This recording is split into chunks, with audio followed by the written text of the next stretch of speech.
In these 7 tutorials, I will take you through each step of how to produce an accurate model of this table tennis bat using Creo Parametric 8.0.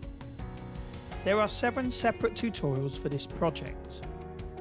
Tutorial 1 and Tutorial 2 will take you through how to create the bat profiles A and B. In Tutorial 3, I will show you how to create a DXF file from your Creo models. These DXF files will then be sent to our laser cutters to cut the bat profiles. In Tutorial 4, I will show you how to create the profiles of the rubbers for each side A and B that will also be sent to our laser cutters to be cut. In Tutorial 5, we will create the assembly connector. This will be a 3D printed component, there will be 2 of them, that allows you to construct your table tennis bat accurately. In Tutorial 6, we will create the table tennis bat handle, part A and B, and we will save these as STL files and they will be 3D printed. In Tutorial 7, I will show you how to apply materials to your models. I will show you how to assemble all of the components together, and then we will take renderings and exploded views for a professional finish and a realistic final visualization. In this video, I'm going to be showing you how to create Bat Profile A using Creo Parametric 8.0. Once we have produced this component, we will then export from the model to create a DXF file that can be laser cut. So let's get to it. Okay, once you are in Creo, it is important that you select your working directory. So I'm going to go ahead and select mine, which will be in my Creo folder. I've created a folder called Table Tennis Bat. Once you've set that, you don't need to type, you just press OK. That's where Creo will save all of the files. Then we're going to go up to New, and then we're going to call this part bat underscore profile A. And I'm going to press OK. Okay, so your environment opens up, which has your planes. We are always going to be working on the top plane during the construction of the table tennis bat components. So I'm going to select the top plane and I'm going to go up and I'm going to select sketch. Okay, so we're in sketch mode. Now what we're going to do here is we're going to go across to construction mode, which creates construction lines that aren't part of the model. This helps us to build the correct and accurate dimensions of the bat profile A. So with construction mode turned on, I'm going to go to the rectangle, I'm going to down click and I'm going to choose center rectangle. I'm going to come to the center of the environment, left click and draw out a rectangle and left click to stop. I'm now going to apply dimensions to that rectangle. Once you click on the dimension tool, the dimensions of the rectangle will appear.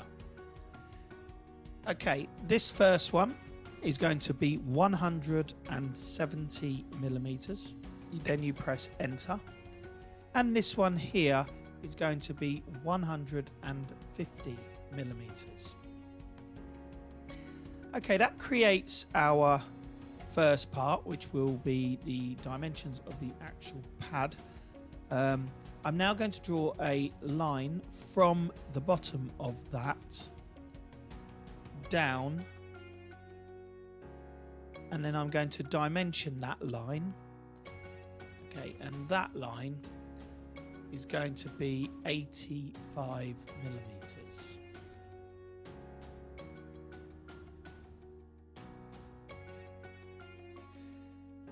Okay.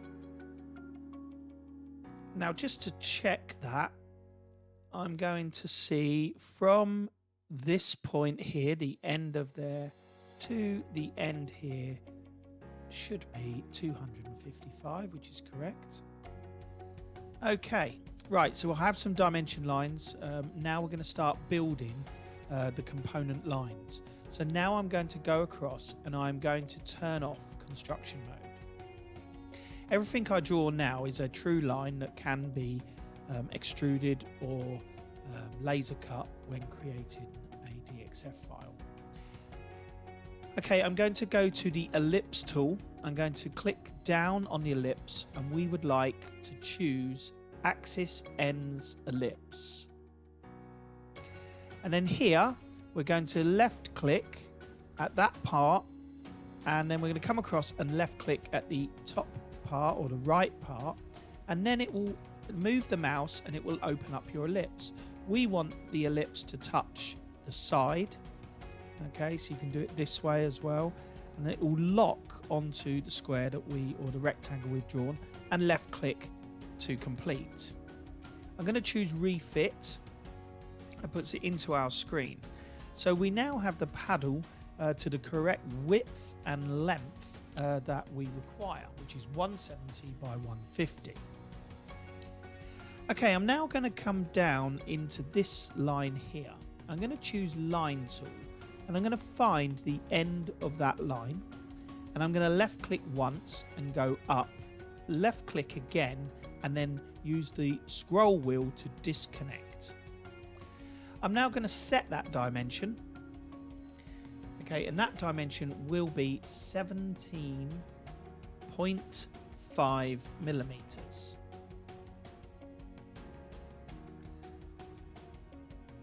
Okay.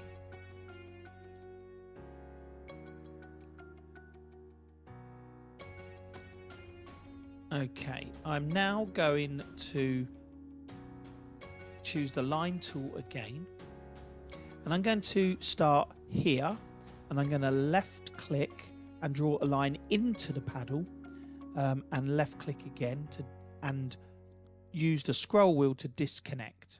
I'm going to set that length at 15 millimeters. Now this line is a construction line. We will delete this in a moment. I'm now going to go to the line tool again, and from the end of that line, the right hand side, I'm going to left click and draw up vertical. Now it's important here not to, if you see on the left the line goes green, that means it will be exactly the same size as that. I do not want it the same size as that or the one I've just drawn. So I'm going to make sure it's longer for now, and left click, and then I'm going to disconnect. I'm now going to set that dimension, and that dimension will be 12.5 millimeters. I'm now going to use the line tool to connect the top of this line to the top of this line, and then I'm going to disconnect with the scroll wheel. Okay, so we're starting to see some components appearing. I'm now going to delete using the delete segment tool, which is here in the editing tools, delete segment, and I'm going to come down and delete that line I drew, so that horizontal line, and now I have what I need. Okay, the next thing I'm going to do is create another line on the other side of this. No, I'm not. I'm going to create a rectangle. So I'm going to choose center and rectangle, and I'm going to click on the center line and drag out a rectangle and left click. I'm then going to dimension that rectangle. So I need to go in. So I'm going to set that at 10, and I'm going to click on this line and then click out. It thinks that I want it to match something else in the drawing, so I'm going to delete the second one down, and that allows me then to set this. I want this to also be 10 millimeters. And the distance from this line to this line is going to be 10. So it should move the square up. Okay, I'm going to recenter that. So I've got my first square. The next square is a 6mm by 6mm square. So I'm going to use the center and rectangle again. I'm going to click and drag out. Oops. Click and drag out. Now I need to be careful that nothing else in the drawing goes green, because it will match something and I don't want it to. So I'm going to draw out bigger, and then I'm going to set those dimensions. So I want this at 6.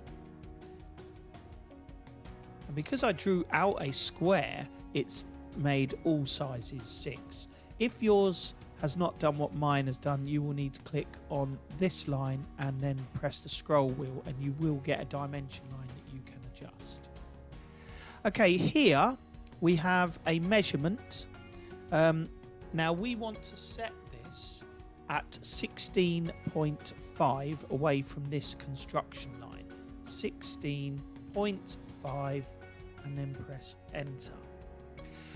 Okay, that has now put the squares where we want. I'm now going to use the select tool. I'm going to hold the shift key in, and I'm going to, the control key, and I'm going to select these 2 lines. I am then going to create a center line. Oops, center line. Sorry, I need to reselect those 2 lines. And then I'm going to come up to this button here. Let's just get rid of that. This button here, which is called mirror. Okay, it's in the editing. I'm going to click mirror, and then I'm going to click on that center line, and that will flip over this line and this line. Okay, I'm now going to use the delete segment tool. I'm going to delete this line, this line, this line, and the part of the ellipse that we drew that is between the handle lines. So I'm going to delete that one and that one. Let's go in close to make sure I've done that. Okay, I'm going to recenter, and I've now completed the line drawing for the paddle profile A. I'm now going to click OK. Then I'm going to come across to Extrude, and now you can see we have turned this into a 3-dimensional shape. I want you to change the depth to 3mm, because we will be manufacturing this in 3mm plywood using the laser cutter. You must press enter and then press OK. Okay, so now we are going to add some radiuses in here and at the bottom. First, we are going to choose the round tool, and we're going to find this vertical line. We're going to click on that edge, and it will put a default radius in. We want to set that radius at 20mm. I'm going to now come across, find the other side. This time when I click it, it will put 20 in there because it was the last one that I drew. And then I'm going to click OK. Then I'm going to come to the end. Now this radius is based on the radius that we are going to make our handle. So for my video, I make the end of the handle 5mm. I'm going to go in there, 5, and you will see that on one of my other tutorials. If your handle is bigger than that, you must also set this at the same as your handle. 5 and OK. I have now completed the drawing of the paddle. What I'm going to do there now is File, and save and press OK. It's going into my tutorials as bat profile A. I am now going to, the next part is to show you how to save that as a DXF file. Before I do that, I'm going to go to File and Save as a Copy. And this time I'm going to rename that Bat Profile B. That will create another file exactly the same, but then I will change the holes. So I'm going to change that to Bat Profile B. And then that takes me to the next part of the tutorial.